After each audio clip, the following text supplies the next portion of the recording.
नमस्कार, capital TV का खास शो राहुल का अग्निपथ देख रहे हैं आप। मैं हूं आपके साथ पूजा। संसद में आज मॉनसून सत्र का तीसरा दिन रहा, जहां राहुल गांधी समेत तमाम विपक्ष के सांसदों ने बजट को लेकर विरोध प्रदर्शन किया। जमकर हंगामा काटा गया, पर बजट पर चर्चा के बीच राहुल गांधी संसद के अंदर ही चोरी छिपे देश विरोधी साजिश में लगे रहे। राहुल गांधी ने आज पंजाब, हरियाणा, उत्तर प्रदेश, तेलंगाना, तमिलनाडु और कर्नाटक के 12 किसान नेताओं के प्रतिनिधिमंडल से मुलाकात की है। ये मुलाकात राहुल गांधी के संसद भवन स्थित कार्यालय में की गई है। खबरों के मुताबिक किसान नेताओं ने राहुल गांधी से एमएसपी की गारंटी पर प्राइवेट मेंबर बिल पेश करने की मांग रखी है। राहुल ने सभी किसान नेताओं से कहा है कि इंडिया गठबंधन से बात करके इस पर जल्द अंतिम फैसला लूंगा। किसान नेताओं से मुलाकात के बाद राहुल गांधी ने कहा कि हमने अपने घोषणा पत्र में कानूनी गारंटी के साथ एमएसपी का जिक्र किया है। हमने आकलन किया है और इसे लागू किया जा सकता है। हमने अभी एक बैठक की जिसमें तय किया गया कि हम इंडिया गठबंधन के दूसरे नेताओं से बात करेंगे और सरकार पर दबाव डालेंगे कि देश के किसानों को एमएसपी की कानूनी गारंटी दी जाए। तो अब किसानों के साथ साठगांठ कर राहुल गांधी मोदी सरकार पर क्या दबाव बनाने की कोशिश में लगे हैं। राहुल गांधी और किसानों की सेटिंग पर ही आज चर्चा करेंगे। मेरे साथ स्टूडियो में मौजूद हैं कैपिटल टीवी के एग्जीक्यूटिव एडिटर राजीव जी। सर, आपका बहुत बहुत स्वागत है। धन्यवाद। ये जो मुलाकात हुई है, क्या लगता है मुलाकात का मकसद क्या है? मुलाकात में क्या कुछ बात हुई है? देखिए, बातचीत जो सामने आ रही है और बातचीत जो सामने नहीं आ रही है, मकसद जो दिख नहीं रहा वो अलग अलग है। क्योंकि राहुल गांधी से मिलने के लिए ये संसद परिसर के अंदर पहुंचे। पहले तो राहुल गांधी ने क्या किया, ड्रामा क्रिएट करना शुरू कर दिया कि हमने किसान नेताओं को बुलाया था। ये किसान नेता ऐसे वास्तव में है नहीं, ये दलाल किसान हैं जो कि मंडियों से दलाली करते हैं, जो कि किसानों का पैसा हड़पते हैं, करोड़ों की प्रॉपर्टी रखे हुए हैं, जो दंगा फसाद कराकर आंदोलन जीवी बने हुए हैं, जिसको कांग्रेस से पैसा मिलता है। इन सब की यही औकात है। किसानों के वेश में देशद्रोही गैंग है। बिल्कुल। और इसलिए इन लोगों को राहुल गांधी ने बुलाया और फिर सोशल मीडिया पर यह हंगामा क्रिएट करने की कोशिश किया कि हम तो नेता प्रतिपक्ष हैं और नेता प्रतिपक्ष होने के कारण हमें चैम्बर मिला हुआ है, अलग से ऑफिस मिलता है नेता प्रतिपक्ष को। उस दफ्तर के अंदर हम बैठक करना चाहते थे। मतलब संसद भवन में, संसद परिसर अलग है, संसद भवन अलग है, जहां संसद भवन के अंदर ही सबके ऑफिसेस होते हैं। प्राइम मिनिस्टर के भी ऑफिस है। 3 घंटे तक प्राइम मिनिस्टर के ऑफिस में भी बातचीत चल रही थी। पीएम मोदी ने कुछ मंत्रियों को बुलाया था कि वहां पर मीटिंग करने के लिए कि आगे हमारी स्ट्रेटजी क्या होगी। कुछ प्लानिंग थी आगे बिल को लेकर। 4-5 बिल भी पेश होने वाले हैं और किस विभाग को, किस मंत्रालय को क्या पैसा मिला, उससे आगे हम क्या कर सकते हैं। जैसे होम मिनिस्ट्री को जो पैसे मिले हैं, उस पैसे में सबसे ज्यादा जो इस्तेमाल किया जाएगा वो है इंटरनल सिक्योरिटी पर। और इसी इंटरनल सिक्योरिटी का मामला है जिस पर अभी हम लोग चर्चा करेंगे कि कैसे राहुल गांधी ने इन दंगाइयों को संसद भवन के अंदर बुलाने की कोशिश की। लेकिन पहले तो राहुल गांधी ने ये पूरा माहौल बनाया कि उनको अंदर आने की परमिशन नहीं मिल रही है, रोका जा रहा है। रोका इसलिए जा रहा है क्योंकि वो किसान है। फिर बाद में खबर सामने आती है कि हाँ, परमिशन मिल गई है, एंट्री हो गई है और अंदर वो बैठक कर रहे हैं। इस तरह का झूठ राहुल गांधी ने क्यों फैलाया? देखिए, ये रोक दिया गया, इसकी एंट्री नहीं हुई। ये दोनों अलग अलग मसला है। संसद परिसर और संसद भवन ये दोनों अलग अलग जगह हैं। ऐसा नहीं कि संसद परिसर के अंदर ही नहीं जाया जा सकता है। संसद परिसर के अंदर विजिटर के रूप में जाया जा सकता है, डेलीगेशन के रूप में जाया जा सकता है। और संसद भवन में जो अंदर में सत्र के दौरान इन मंत्रियों को बैठने के लिए दफ्तर होते हैं, प्रधानमंत्री के लिए अलग होते हैं। सारी जो पार्टी है, रिकॉग्नाइज पार्टी, उन पार्टियों के लिए एक एक कमरे दिए जाते हैं, चैम्बर दिए जाते हैं, जहां पर वो अपनी पार्टी के नेताओं के साथ बैठ के बात कर सके या दूसरी पार्टी के नेताओं को बुलाया जाए। जैसे अखिलेश यादव को भी एक चैम्बर मिला है, क्योंकि इनको भी अपनी पार्टी के नेताओं से या फिर दूसरे पार्टी के नेताओं के साथ अपनी मुलाकात कर सकते हैं। उसी तरीके से राहुल गांधी अब तो सिर्फ कांग्रेस के नेता नहीं है। कांग्रेस के नेता के तौर पर उनको पहले एक छोटा सा कमरा मिलता, लेकिन उनको नहीं मिलता क्योंकि वो केवल सांसद थे। नेता प्रतिपक्ष यानी कि जो कांग्रेस का नेता होता, नेता प्रतिपक्ष तो इस बार बने हैं, पहले तो कांग्रेस का नेता प्रतिपक्ष बनने की क्षमता, योग्यता ही नहीं थी, 10% सीटें नहीं थी। तो इसलिए राहुल गांधी को नेता प्रतिपक्ष होने के बाद बड़ा सा एक दफ्तर मिला है, जिसको ये चैम्बर कह सकते हैं। अब राहुल गांधी ने क्या किया कि इन किसान नेताओं को उसी चैम्बर में इनवाइट कर लिया। अब चैम्बर के अंदर जहां पर आपस में मुलाकात करने के लिए संसद के स्टाफ को बुला सकते हैं, वहां पर किसी पार्टी के नेता को बुला सकते हैं, आप बाहर से इन दंगाइयों को बुलाकर संसद परिसर में हंगामा खड़ा करना चाहेंगे तो संसद भवन के अंदर एंट्री पर रोक लगा दी। फिर इसके बाद उन्होंने कहा हम तो बात करेंगे, इन लोगों से चर्चा करेंगे, और फिर उससे बाहर निकले, बाहर पत्रकारों को बोला, और फिर उसके बाद परिसर के अंदर एक जगह इन्होंने बैठक की और इन लोगों से बातचीत की। बातचीत क्या की? बातचीत करने का तरीका अलग है और बातचीत में प्रवोक करना एक अलग बात है। इन लोगों की मांग वास्तव में मांग है ही नहीं, मांग का दिखावा है, और ये चाहते हैं कि किसी तरीके से फिर से आंदोलन शुरू हो, और इसलिए राहुल गांधी से सपोर्ट लेने के लिए डायरेक्ट गए। पहले भी राहुल गांधी और इनकी टीम के लोग इन लोगों को पैसा देते रहे, पिछले बार भी जब आंदोलन किया था, और यही डल्लेवाल उसमें शामिल था, परमजीत सिंह शामिल था, उस संयुक्त किसान मोर्चा गैर राजनीतिक में। इसका नाम देखिए, संयुक्त किसान मोर्चा गैर राजनीतिक। गैर राजनीतिक का क्या मतलब होता है कि जिसमें पॉलिटिक्स शामिल ना हो, और सारे पॉलिटिकल लीडर से आप मुलाकात करने पहुंच गए और कहते हो कि ये गैर राजनीतिक है। अगर गैर राजनीतिक है तो इसे सिर्फ किसानों तक सीमित रखो, इसको राजनीति का अखाड़ा क्यों बनाए हुए हो, और इसमें प्रतिनिधि मंडल में शामिल क्या है, कौन कौन से लोग हैं, किन स्टेट से आए हुए लोग हैं, जैसा कि आपने सबको बताया कि इसमें कौन सा है, कहता है उत्तर प्रदेश। उत्तर प्रदेश के किसान नेता नहीं हैं, उसको एक क्षेत्र में बांटिए कि पश्चिम उत्तर प्रदेश के कुछ जिलों में बैठे हुए हैं ये फर्जी किसान नेता हैं, उसके बाद हरियाणा, उसके बाद पंजाब, और इन 3 स्टेट की बात छोड़ दें तो फिर और क्या झारखंड से आए थे, बिहार से आए थे, मध्य प्रदेश से आए थे? नहीं। क्या उन जगहों पर किसान नहीं है? बुलाया कहां से गया? राहुल गांधी वाले स्टेट से, तेलंगाना, कर्नाटक, तमिलनाडु, इन जगहों पर जहां पर आज तक किसान आंदोलन, जब दिल्ली में इतना हंगामा कर रहा था, ये गाजीपुर बॉर्डर जाम किए हुए था, उस समय भी तेलंगाना में किसान आंदोलन नहीं हुआ, कर्नाटक में नहीं हुआ, तमिलनाडु में नहीं हुआ। पिछले दिनों किसान आंदोलन हुआ कर्नाटक में, किसी ने खबर नहीं चलाई, किसी ने हंगामा नहीं किया। क्यों? क्योंकि तमिलनाडु और कर्नाटक के बीच एक कावेरी नदी के जल का विवाद है, और कावेरी नदी जल विवाद को लेकर कर्नाटक में हजारों हजार किसान बाहर निकले, सिद्धारमैया को घर में कैद कर लिया, सड़कों पर हंगामा किया, मीडिया चुप्पी साधे रही, थोड़ी बहुत खबरें चली, और उसके बाद इन लोगों ने तमिलनाडु पर आरोप लगाया, तमिलनाडु की सरकार ने कर्नाटक पर आरोप लगाया, और फिर स्टालिन ने खुद चिट्ठी लिखी पीएम मोदी से कि इस विवाद में आप शामिल होइए, केंद्र सरकार किसी तरह से समाधान निकाले, तुम दोनों जगह पर तुम्हारे पार्टनरों की सरकार और कई किसानों की हत्या भी की गई थी, उसकी भी खबर नहीं चली। अगर किसान की हत्या हुई, वहां पर तमिलनाडु में इतने लोग मारे गए, कर्नाटक के अंदर हमेशा कुछ न कुछ विवाद चलता रहा, किसान सुसाइड कर रहे हैं, इन चीजों से मतलब नहीं है, लेकिन वहां से कहां से अचानक से किसान का प्रतिनिधि आ गया और यहां मिलने के लिए आ गया? संख्या 12 करनी थी तो इन लोगों को बुला लिया गया। अब फिर अंदर में जब बातचीत हुई तो इन लोगों ने क्या कहा? एमएसपी की गारंटी के लिए प्राइवेट मेंबर बिल लाना चाहिए।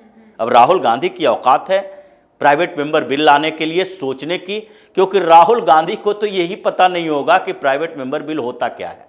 अब उसमें उन्होंने कन्नी काट लिया। कन्नी इसलिए काटा क्योंकि उनको उस समय समझ में नहीं आया। वहां पर केसी वेणुगोपाल भी थे, वहां पर राजा वाडिंग भी थे, अमरिंदर सिंह राजा वाडिंग भी थे, वहां पर 2-3 और नेता थे। अब सबके सामने राहुल गांधी उनसे पूछ तो नहीं सकते ये प्राइवेट मेंबर बिल होता क्या है, क्योंकि संसद की कार्यवाही में शामिल कितना दिन होते हैं। राहुल गांधी को संसद के रूल रेगुलेशन की बुक भी नहीं पता होगा, वो कभी पढ़े ही नहीं, तो इसलिए उन्होंने टाल दिया कि आगे इंडी अलायंस के पार्टनरों से बात करके हम ये तय करेंगे कि प्राइवेट मेंबर बिल लाया जाए कि नहीं।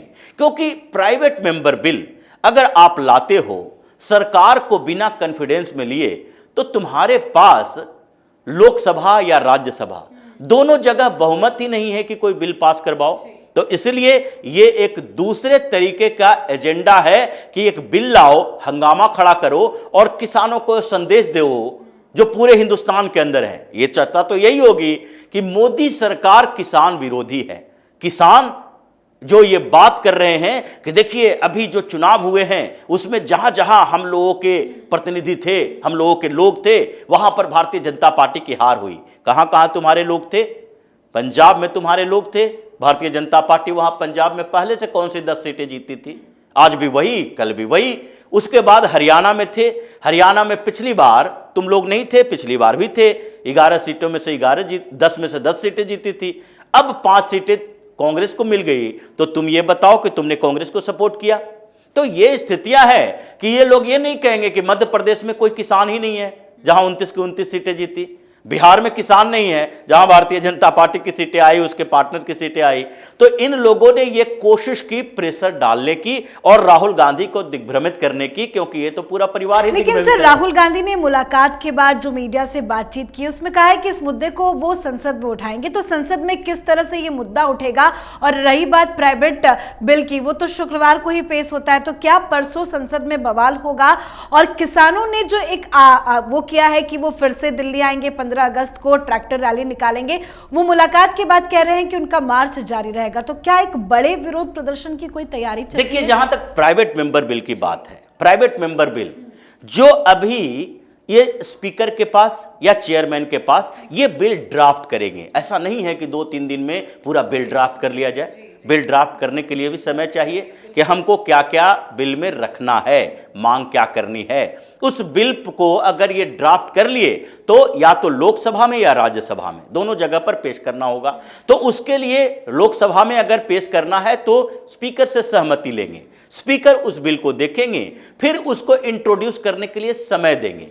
ये तो तय है कि अभी इसकी कोई संभावना नहीं है। 12 अगस्त तक सेशन है। इस सेशन में तो ये बिल न लाएंगे और न ही उसमें हंगामा की बात है। हां, ये बात अलग है कि 0 आवर में ये सवाल उठा सकते हैं, किसान के मुद्दे पर चर्चा की बात कर सकते हैं, या फिर ये अलग से किसान के मुद्दे पर चर्चा के लिए स्पीकर के पास एक नोटिस दे सकते हैं। राहुल गांधी नेता प्रतिपक्ष हैं, ये कहेंगे अगर स्पीकर को लगेगा कि हाँ किसान के मुद्दों पर चर्चा होनी चाहिए तो वो चर्चा करेंगे। जैसे पिछली बार जैसे ही एमएसपी की बात की, शिवराज सिंह चौहान अभी कृषि मंत्री हैं और उन्होंने सीधे राहुल गांधी को जवाब दिया, झूठ फरेब मत फैलाओ, बताओ कि एमएसपी की बात आप कर रहे हो कि कई राज्यों में नहीं मिल रहे हैं, कौन कौन से राज्य हैं लिस्ट दो। अगर आपको जानकारी है तो ये फर्जी बातें लोकसभा के अंदर मत किया करो। इसी तरीके से ये चर्चा से तो भागते हैं, जानते हैं कि जैसे ही चर्चा होगी मोदी सरकार बताएगी कि किसानों के लिए हमने क्या क्या किया। तुम्हारे पास कोई आंकड़े डाटा है ही नहीं इस बात के लिए कि किसानों के लिए तुम लोगों ने क्या किया, और तुम्हारी जहां सरकार है, राज्य की सरकारें हैं, वहां तुमने किसानों के लिए क्या किया। एकमात्र इनके पास आधार होता है कि हमने किसानों को 200 यूनिट 400 यूनिट बिजली फ्री कर दी। इसके अलावा इन लोगों के पास कहने के लिए कुछ नहीं है। केवल पंजाब में भी आम आदमी पार्टी वाले कहेंगे कि हमने किसानों को बिजली मुफ्त में कर दी। उसके अलावा इनके पास किसानों के मुद्दे पर कुछ कहने के लिए नहीं है। लेकिन अभी ये जो मीटिंग हुई और उसके बाद ये मीटिंग में चर्चा तो ये सब बातों की हुई, लेकिन उसके बाद किस आधार पर डल्लेवाल ने निकलते हुए कहा कि हम आंदोलन करेंगे, हमारी बात नहीं सुनी गई तो सुनी कौन जाएगी? तुमने क्या पीएम मोदी के किसी प्रतिनिधि से बात की है? तुमने क्या सरकार के प्रतिनिधित्व से बात की है? तुमने क्या कृषि मंत्री को कोई नोट देके कहा, उनसे अपॉइंटमेंट लिया कि हां अब से बात करना चाहते हैं? सुप्रीम कोर्ट में मसला चला गया है शंभू बॉर्डर पर जो बैरिकेड लगा है उसका, और सुप्रीम कोर्ट क्या कह रहा है? सुप्रीम कोर्ट कह रहा है कि ट्रस्ट नहीं रहा, किसानों तक पहुंच बनाइए। भाई, पहुंच उस तक बनाई जा सकती है जिसके ऊपर यह माना जाए कि वो हम पर विश्वास करने के लिए आगे बढ़ रहा है। जो प्रतिनिधि जिसका कर रहा है वो प्रतिनिधित्व करने वाला व्यक्ति कोई एजेंडा के तहत नहीं है। आप 70 सालों से पाकिस्तान से बात कर रहे हो, क्या कोई नतीजा निकला? क्योंकि पाकिस्तान चाहता नहीं है मुद्दे का समाधान, पाकिस्तान चाहता है हिंदुस्तान के खिलाफ जंग करना। उसी तरीके से ये लोग चाहता ही नहीं है कि किसानों के मुद्दे का समाधान हो। ये चाहता क्या है? ये चाहता है कि भारतीय जनता पार्टी के खिलाफ ऐलान जंग हो। अब जो विशेष बात यही है कि इन लोगों को राहुल गांधी ने बुलाया इसलिए कि फिर से अब 3 राज्यों में चुनाव है। महाराष्ट्र में चुनाव पर इन लोगों का कोई असर नहीं होगा, झारखंड में चुनाव पर इन लोगों का कोई असर नहीं होगा, क्योंकि इन दोनों राज्यों से तो प्रतिनिधि भी नहीं आए। लेकिन सबसे बड़ी बात हरियाणा को लेकर है। हरियाणा में चुनाव होने वाला है और उससे पहले कांग्रेस, जो कि फिर से एक नया एजेंडा लेकर आई है, और वो एजेंडा है कि चुनाव से पहले एक बार फिर हरियाणा के कुछ किसानों को इकट्ठा करो, हंगामा करो, दिल्ली कूच की पंजाब से तैयारी करो। पंजाब में तो चुनाव है नहीं, तो पंजाब से दिल्ली कूच करो, हरियाणा के बॉर्डर पर फिर से लाठी डंडे खाओ, और लाठी डंडे खाओगे तो ये मैसेज दिया जाएगा कि किसानों की पिटाई हो रही है। लेकिन आप बता रहे थे कि एक तरफ पीएम मोदी भी मीटिंग कर रहे थे सुरक्षा को लेकर, तो मोदी सरकार की भी तो तैयारी इस बार पूरी होगी। बिल्कुल तैयारी है, और इसलिए इस बात के लिए सुप्रीम कोर्ट में क्यों जाया गया, बैरिकेड की बात क्यों उठ रही है? क्या हरियाणा की सरकार बैकफुट पर आई? क्या हरियाणा की सरकार ने रास्ता खोल दिया? अगर पंजाब से ये लोग आएगा तो हरियाणा में फिर से पिटाई होगी, फिर से वही आंसू गैस के गोले छोड़े जाएंगे, फिर से इन लोगों को मार पीट के भगाया जाएगा। लेकिन दिल्ली तो आने नहीं दिया जाएगा। हरियाणा के चुनाव को लेकर राहुल गांधी ने पूरी कॉन्स्पिरेसी की है, और इसलिए अब तो नया विवाद पैदा हो रहा है कि क्या राहुल गांधी जो नेता प्रतिपक्ष है उनको चैम्बर दिया जाना चाहिए। बिल्कुल, अगर एक बार इसने इन दंगाइयों को बुलाया, कई बार ऐसा होगा कि ये देशद्रोहियों को बुलाएंगे, आतंकवादियों के साथ मीटिंग करेंगे, और उस चैम्बर का इस्तेमाल जब होगा ऐसे आने जाने में तो रेकी भी होगी। पहले भी संसद पर हमला हो चुका है, फिर से संसद पर हमला होने की गुंजाइश है। तो राहुल गांधी के इस चैम्बर पर ताला लगा दो, ये नेता प्रतिपक्ष रहने के लायक नहीं है। इसलिए अब स्पीकर को सोचना है कि क्या करना है इस व्यक्ति का। संसद के अंदर अगर एंट्री के लिए कोई प्रतिनिधि मंडल को बुलाया भी जाता है तो क्या संसद के अंदर बुलाया जाए, या 10 जनपद में बुलाओ, या अपने दफ्तर में बैठक करो, अकबर रोड पे बुलाओ जहां पर तुम इतना बड़ा दफ्तर खोले हुए हो। ये संसद भवन के अंदर रेकी करने के लिए बुला रहे हो, ताकि आगे जब ये लोग दिल्ली कूच करे तो संसद के अंदर कुछ लोगों को भेज दे, फिर से कोई हमला प्लान कर ले। इसलिए अब इन लोगों पर भरोसा नहीं है, इस पर सख्त से सख्त कार्रवाई होनी चाहिए। बिल्कुल, संसद के अंदर अगर इस तरह की मीटिंग करेंगे तो उनका चैम्बर ही छीन लेना चाहिए। बहुत बहुत धन्यवाद सर समझाने के लिए। धन्यवाद। तो किसान मजदूर संघर्ष समिति और संयुक्त किसान मोर्चा के बैनर तले देश भर से आए 12 किसान नेताओं के एक प्रतिनिधिमंडल ने आज संसद में लोकसभा विपक्ष के नेता राहुल गांधी से मुलाकात की है। बैठक में कांग्रेस सांसद केसी वेणुगोपाल, अमरिंदर सिंह राजा वडिंग, सुखजिंदर सिंह रंधावा, गुरजीत सिंह औजल, धर्मवीर गांधी, डॉक्टर अमर सिंह, दीपेंद्र सिंह हुड्डा और जयप्रकाश भी मौजूद थे। अब बैठक हुई, किसानों के साथ राहुल गांधी ने रणनीति बनाई है। मुलाकात के बाद किसानों का कहना है कि उनका दिल्ली मार्च जारी रहेगा। तो देखना होगा कि अब किस तरह से एक बार फिर से किसानों के नाम पर देश की राजनीति गर्म होती है। इस पर आप अपनी राय कमेंट कर लिखें। देखते रहिए कैपिटल टीवी। नमस्कार।